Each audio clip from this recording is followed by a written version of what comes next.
Welcome to the Slop Farm. Enjoy the video. You start by preparing the essentials. Update Gaia GPS and sign in so downloads sync. Tap the map, draw a box or select a trail, then choose download size, standard for speed, HQ for detail. Once you hit download, the app saves tiles and route data to local storage. Make sure your phone has ample battery and storage before you walk. If needed, clear old downloads.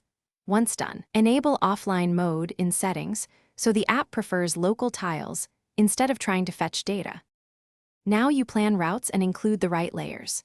Create a route or import GPX, then explicitly save that route to the device so turn-by-turn and waypoints are available offline.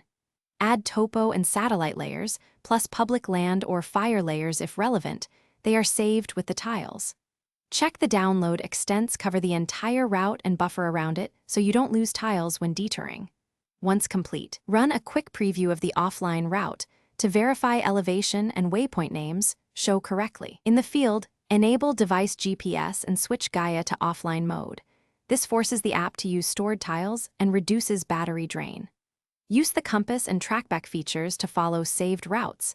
Make sure location permissions are set to always.